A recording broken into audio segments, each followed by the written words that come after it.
The year was 1941. Europe was already burning in the flames of war. Hitler's armies had conquered Poland, France, and much of Europe. In the skies, the German Luftwaffe under Hermann Göring ruled with confidence. Göring himself was a man full of arrogance and pride, once a fighter pilot in the First World War, and now the commander of Hitler's Air Force. When he heard that America planned to build 50,000 planes, he could not control his laughter.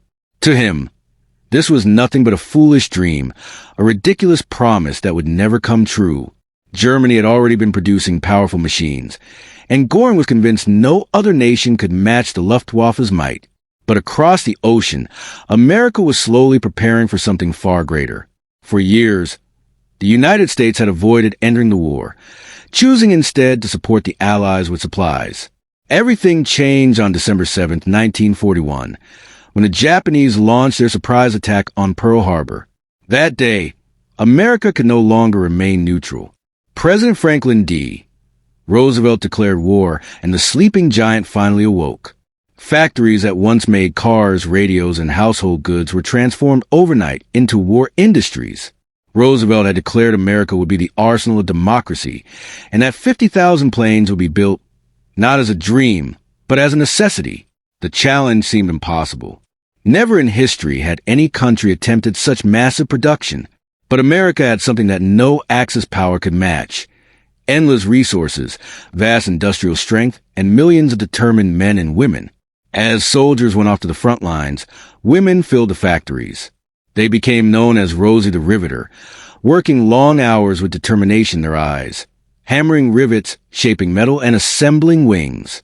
Cities like Detroit, which had once been famous for making cars, now turned out tanks, engines, and aircraft at a speed the world had never seen before. Soon, the skies began to fill with the roar of engines.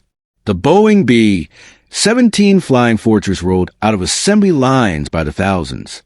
Strong, durable, and able to fly deep into enemy territory, the B-17 became a symbol of American power. Alongside it came the B-24 Liberator, produced in even greater numbers, and later the mighty B-29 Superfortress, a machine so advanced it would change the future of air warfare.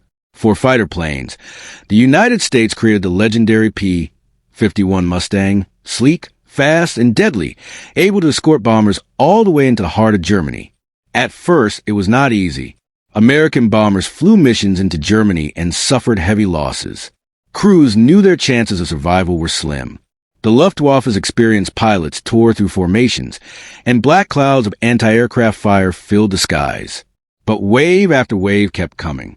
Every time one bomber went down, another rolled out of factory to take its place. Every time one crew was lost, new volunteers stepped forward to continue the mission.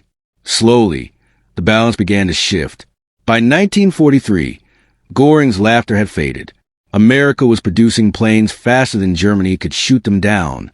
The arrival of the P-51 Mustang gave American bomber protection they had never had before. No longer were they easy targets. Mustangs hunted the Luftwaffe through the skies, cutting down the once proud German aces. For the first time, it was Germany that began to fear the skies. The bombing campaigns grew larger, deadlier, and more effective. American bombers struck at oil refineries, factories, and railroads, crippling Germany's ability to continue the war. Entire cities were reduced to rubble. The Luftwaffe, once proud and powerful, was stretched thin, running out of pilots, fuel, and planes. Göring had promised Hitler that no enemy would ever dominate German skies. But every day, hundreds of American planes flew overhead, proving him wrong. By 1944, the number of planes America had built was staggering. The original target of 50,000 had not only been reached, it had been shattered. Nearly 100,000 aircraft had been produced, flooding the skies of Europe and the Pacific. When Allied forces prepared for the invasion of Normandy on June 6, 1944, the skies above the beaches belonged entirely to America and her allies. German forces looked upward but saw no Luftwaffe coming to save them. Göring's promise had turned into a bitter lie. As the war dragged on, the humiliation for Göring only grew. The Luftwaffe, once his pride, was a shadow of its former self. Experienced pilots were gone, replaced by young, untrained men who stood no chance against the swarms of Mustangs and Thunderbolts. Factories in Germany struggled under constant bombardment. Oil became scarce, engines ran dry, and even the most advanced German aircraft could not turn the tide. Meanwhile, in America, factories celebrated milestones. The workers who built the 10,000 bomber, the 20,000 fighter, posed for pictures with pride. Every plane that left the assembly line carried with it not only weapons, but the determination of a nation united. By the end of the war, the United States had built over 300,000 planes. What Göring once mocked as a dream had become a reality so overwhelming that it buried Nazi Germany beneath waves of steel and fire. And what of Göring himself? The man who laughed at Roosevelt's plan was captured at the end of the war.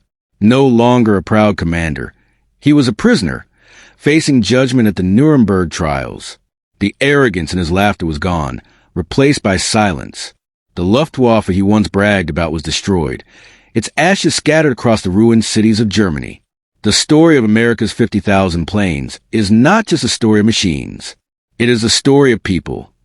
The factory workers who gave every ounce of strength, the pilots who braved the skies, and the leaders who refused to accept defeat.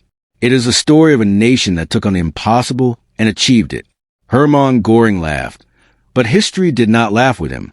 History remembers the roar of engines, the courage of airmen, and the unstoppable force of American industry. In the end, the laughter of one man was drowned out by the thunder of thousands of planes. And with that thunder came the end of Nazi Germany's dreams of domination.